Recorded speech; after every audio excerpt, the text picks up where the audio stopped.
अमित और बहू का नाम था अमृता। सुमित्रा जी की बहू की बातें सुनकर ऐसा लगता था कि जैसे वो बहुत इंटेलिजेंट है, क्योंकि उससे कभी भी कोई भी सवाल पूछो फट से जवाब दे देती थी। अरे भाई, उसके जवाब से तो गूगल भी पीछे रह जाता था। और इसलिए कम से कम सुमित्रा जी के घर में तो किसी को भी गूगल की जरूरत ही नहीं पड़ती थी। जब भी घर में कोई बात चलती, कोई कुछ भी कहता, तो अमृता फट से कह देती, ये तो मेरे साथ भी हुआ था, मुझे इसके बारे में सब मालूम है। एक दिन सुमित्रा जी अमित और अपनी बहू अमृता के साथ अमित के बुआ जी, फूफा जी यानी कि मुकेश और उर्मिला जी के यहाँ पर मिलने के लिए गए। अरे बहुत अच्छा किया अमित बेटा, इतने दिनों के बाद आए हो तुम। हाँ सुमित्रा भाभी, कभी तो आ जाया करिए अपने बच्चों को लेकर। आपकी बहू के आने से तो हमारे घर में भी रौनक आ गई है। वो क्या है ना, अमित ऑफिस के काम में बहुत बिजी रहता है, इसलिए उसे तो वक्त ही नहीं मिल पाता। अच्छा, लगता है नौकरी काफी मुश्किल है अमित की। अरे नहीं फूफा जी, ऐसी कोई बात नहीं है। आप तो जानते हैं ना प्राइवेट जॉब में कितना काम होता है। अरे कोई समझे ना समझे, मुझे तो पता है प्राइवेट नौकरी में इतना काम करना पड़ता है कि इंसान की आफत आ जाती है। लेकिन बेटा, तुमने तो कभी जॉब की ही नहीं, तुम्हें कैसे पता? अरे जॉब नहीं की तो क्या हुआ मम्मी जी, सब जानती हूँ मैं। सबसे पहले ऑफिस में जाओ, वहाँ पर अपनी एंट्री डालो, उसके बाद दिन भर सिस्टम पर बैठकर काम करो। चारों तरफ कैमरे लगे होते हैं, आप अपनी नजर इधर की उधर नहीं कर सकते। उसके बाद दिन भर बॉस की चिक चिक सुनो वो अलग से। यही सब होता है, मुझे ना सब पता है। अरे बहू रानी तो काफी इंटेलिजेंट है, हर बात की खबर है इसको। थोड़ी देर बाद, अब देखिए सुमित्रा भाभी, इतने दिनों के बाद आई हैं आप, खाना खाकर ही जाना, ऐसे तो मैं आपको जाने नहीं दूंगी। वैसे बुआ जी, खाने में क्या बनाया है? वो क्या है ना बेटा, आज तुम्हारी बुआ जी की तबीयत थोड़ी ठीक नहीं थी, इसलिए हमने सोचा कि जब तुम लोग यहाँ आ जाओगे तो बाहर से खाना मंगवा लेंगे और साथ में बैठकर खाएंगे। लेकिन बस प्रॉब्लम इतनी सी है कि मुझे बाहर से खाना ऑर्डर करना नहीं आता। सोचा जब अमित आएगा तो उसी को बोल दूंगी। अरे मुझे आता है ना, मैं कर देती हूँ ऑर्डर। बताइए क्या क्या मंगाना है आपको? इटालियन, कॉन्टिनेंटल, इंडियन, पंजाबी, सब पता है मुझे। क्या बात है बहू, क्या घर में भी खाना रोज बाहर से ऑर्डर करती हो? अरे नहीं बुआ जी, ऐसी कोई बात नहीं है, बस मुझे ना सब पता है। कोई बात नहीं अमृता, मैं अपने फोन से ऑर्डर कर देता हूँ। अरे क्या बात है, आजकल ऑनलाइन डिलीवरी पर कोई ऑफर नहीं चल रहा है, वरना काफी पैसे बच जाते हैं। कैसी बात करते हैं अमीर, मैं कह रही हूँ ना मुझे सब पता है। मुझे एक बहुत अच्छा ऑनलाइन डिलीवरी वाला मालूम है, जहाँ पर 50% ऑफ मिल जाएगा।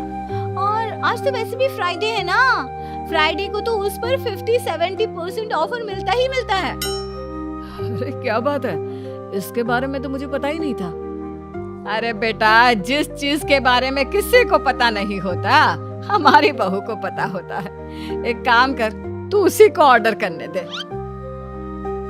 क्या बात है अमृता बेटा, तुम तो बहुत इंटेलिजेंट हो, सब कुछ जानती हो। कुछ दिनों के बाद सुमित्रा जी की कुछ सहेलियां उनसे मिलने के लिए आती हैं। अरे सुमित्रा बहन कैसी हो, बहू कैसी है तुम्हारी? अरे पूछिए मत, बहुत इंटेलिजेंट है मेरी बहू, सब कुछ जानती है। क्या बात है, बहू के आने के बाद तो औरतें दुखी हो जाती है, लेकिन तुम तो बहुत खुश लग रही हो। वो क्या है ना, मेरी बहू है ही इतनी अच्छी। अरे तो बुलाओ ना, हमारे साथ बैठेगी, बातें करेंगी तो हमें भी अच्छा लगेगा। सुमित्रा जी अमृता को बाहर बुलाती हैं और उसके बाद सब लोग बातें करने लगते हैं। क्या बताऊं, कुछ दिनों से घुटनों में इतना दर्द हो रहा है कि चला भी नहीं जाता। अब बुढ़ापे में तो ये सब चलता ही रहता है, क्या कर सकते हैं। आंटी जी, आप योगा करिए, योगा और साथ में ना काले तिल खाया करिए, आपके घुटनों का दर्द भाग जाएगा। लेकिन तुमको ये सब कैसे पता बेटा? अरे मेरे भी घुटनों में दर्द होने लगा था, मैंने योगा किया और काले तिल के साथ गुड़ मिलाकर उनके लड्डू बनाकर खाए, एकदम ठीक हो गए हैं मेरे पैर। अमृता, ये तुम क्या कह रही हो? इतनी कम उम्र में तुम्हारे पैरों में दर्द कैसे हो सकता है? अरे मम्मी जी, सच कह रही हूँ, एक बार अगर कोई ये नुस्खा अपना लेना बस मजा आ जाए। ठीक है बेटा, अगर तुम कहती हो तो मैं ये करके देखती हूँ। मुझे सब पता है आंटी जी, ये मेरे साथ हो चुका है, इसीलिए तो बता रही हूँ मैं आपको, ऐसे नहीं बताती किसी को। कुछ दिनों के बाद अमित अमृता को अपने दोस्तों के साथ घूमने के लिए ले जाता है। क्या यार, क्या जिंदगी हो गई है। सारा दिन ऑफिस का काम करते रहो, अपनी हेल्थ पर तो ध्यान ही नहीं दे सकते। अरे क्यों नहीं दे सकते अपनी हेल्थ पर ध्यान? सब दे सकते हैं, इंसान चाहे तो कुछ भी कर सकता है। क्या बात है भाभी, आप इतनी श्योरिटी के साथ कैसे कह सकती हैं? अरे आजकल ना एक से एक एप्लीकेशन है मार्केट में, और जानते हैं उसमें कुछ एक्सरसाइज तो ऐसी बताते हैं जिन्हें आप अपने ऑफिस में बैठे बैठे, मेरा मतलब लैपटॉप पर काम करते करते भी कर सकते हैं। अमृता, ऐसी एक्सरसाइज के बारे में तो मुझे भी नहीं पता था, तुम्हें कैसे मालूम? अरे मुझे सब पता है, हर चीज की खबर रखती हूँ मैं, जानते हैं ना आप। लेकिन ऐसी कौन सी एप्लीकेशन है और ऐसी कौन सी एक्सरसाइज है भाभी? एक मिनट, मैं आपको अपने मोबाइल में दिखाती हूँ। अरे वाकई में भाभी तो सही कह रही है। देखो यार, इसमें कितनी अच्छी एक्सरसाइज दिखाई गई है। अपनी चेयर पर बैठे बैठे एक्सरसाइज भी कर लो, काम भी और हेल्थ भी। वाह भाभी वाह, मजा आ गया। लेकिन अमृता, तुम्हें इस बारे में कैसे पता? अब मेरे साथ जो चीज हो चुकी है उसके बारे में तो मुझे पता होगा ही ना अमित। मतलब तुम कब ऑफिस में काम करने गई जो तुमने ऑफिस करते करते एक्सरसाइज की? मैं जो किचन में काम करती हूँ अमित, घर के काम, वो किसी ऑफिस के काम से काम है क्या? बस मैं भी वो सब करते करते इनमें से कुछ एक्सरसाइज ट्राई कर लेती हूँ, इसीलिए मुझे सब पता है। सही है यार, तुम तो बहुत इंटेलिजेंट हो। कुछ दिनों के बाद ये क्या है? एक दोस्त ने मेरे साथ एक मजाक किया है, लेकिन समझ में ही नहीं आ रहा। अरे बेटा, तो अमृता से पूछ लेना, उसके पास कोई ना कोई जवाब जरूर होगा। ठीक कहती है मम्मी जी, मैं सब जानती हूँ। लेकिन अमृता, ये थोड़ा मुश्किल है, सोच लो। मेरे लिए कुछ भी मुश्किल नहीं, दुनिया की कोई भी पहेली हो मैं चुटकी में सॉल्व कर लेती हूँ। अच्छा ठीक है, देखो मेरे दोस्त ने मुझे एक खाली पेपर दिया है और कहा है कि इस पर उसने मेरे लिए कुछ मैसेज लिखा है। अब एक बात बताओ यार, खाली पेपर पर, I mean, जिस पर कुछ भी नहीं लिखा हुआ, उसे मैं कैसे पढ़कर बताऊं? अरे बस इतनी सी बात, इसे तो मैं चुटकियों में सॉल्व कर दूंगी अमित। लेकिन कैसे बहू? इस पेपर पर तो वाकई में कुछ नहीं लिखा हुआ, एकदम खाली पेपर है, कैसे, क्या पढ़ोगी तुम?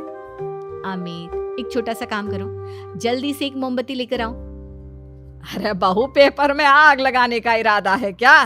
नहीं मम्मी जी, इस पेपर पर अमित के दोस्त का लिखा हुआ मैसेज पढ़ने का इरादा है। अमित कैंडल लेकर आता है।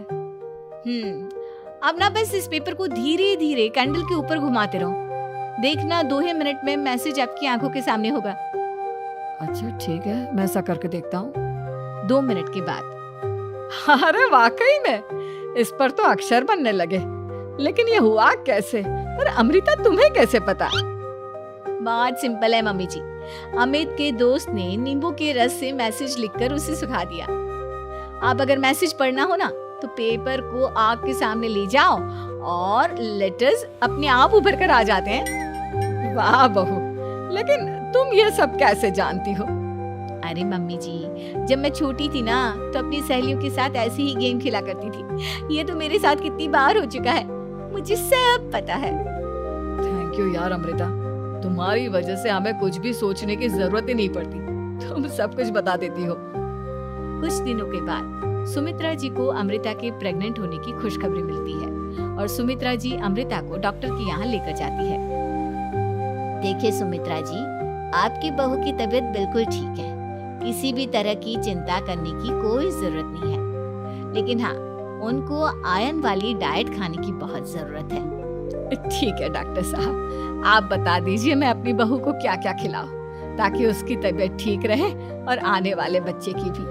अरे मम्मी जी, इसमें डॉक्टर से पूछने की क्या जरूरत है, किशमिश है, अनार है, पालक है, ये सब खाना चाहिए, आयरन का लेवल बिल्कुल बराबर रहता है।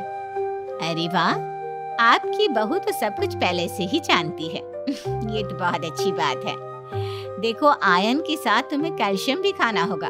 जानती हूँ मैं, अगर आयरन की खाली सप्लीमेंट लेते हैं और कैल्शियम नहीं लेते तो बॉडी उसे अच्छे से एब्जॉर्ब नहीं कर पाती। सब पता है मुझे। बहू ये भी मालूम है? हाँ मम्मी जी, आप तो जानती है ना, मुझे सब पता है। आपकी बहू की बातें सुनकर अच्छा लग रहा है। मुझे ऐसी बहुत कम लड़कियां मिलती हैं जिन्हें इतनी नॉलेज होती है, सारे सवालों के जवाब देती है। और हमारे इंडिया में तो वैसे भी हालात बहुत खराब है। बिल्कुल ठीक कह रहे हैं आप डॉक्टर साहब, लेकिन मैं उन लड़कियों की तरह नहीं हूँ। बहुत ख्याल रखती हूँ मैं हर चीज का। और जानती हैं आप, हमारे घर में तो किसी को किसी चीज के बारे में गूगल करने की जरूरत ही नहीं पड़ती। बिल्कुल ठीक कह रही है अमृता। अरे कुछ भी पूछ लो, इसे सब पता होता है। अरे वाह, तुम तो बड़ी कमाल की लड़की हो। चलो, ये तो बहुत अच्छी बात है, लेकिन फिर भी डॉक्टर की सलाह पर पूरा ध्यान देना चाहिए। वैसे क्या चाहिए तुम्हें, बेटा या बेटी? अरे डॉक्टर साहब, कुछ भी हो जाए, बस बच्चा अच्छे से हो जाना चाहिए। मुझे तो दोनों में से किसी से कोई भी परेशानी नहीं। और सुमित्रा जी, आप? डॉक्टर मैडम, मुझे तो लड़के और लड़की में कभी भेद करने की आदत ही नहीं है। पोता आए या पोती, मेरे लिए तो दोनों एक बराबर है। सुनकर अच्छा लगा। वैसे आप जानती हैं, हमारे यहाँ पर तो लोगों को बड़ी बेचैनी रहती है ये जानने की कि पेट में लड़का है या लड़की। लेकिन विदेशों में ऐसा नहीं होता। हाँ, वहाँ पर तो सब कुछ पहले से ही बता देते हैं ना। ये भी कोई बात हुई भला? लेकिन तुम्हें कैसे पता कि वहाँ पर सब कुछ पहले ही बता देते हैं? अच्छा हाँ, तुम तो सब कुछ पहले से ही जानती हो ना। तुम्हारे साथ तो सब कुछ पहले से ही हो चुका होता है। नहीं मम्मी जी, ये तो मेरे साथ पहली बार हो रहा है, इसलिए मैं ये डायलॉग नहीं बोल सकती। अमृता की बात सुनकर सुमित्रा और डॉक्टर दोनों हंसने लगते हैं।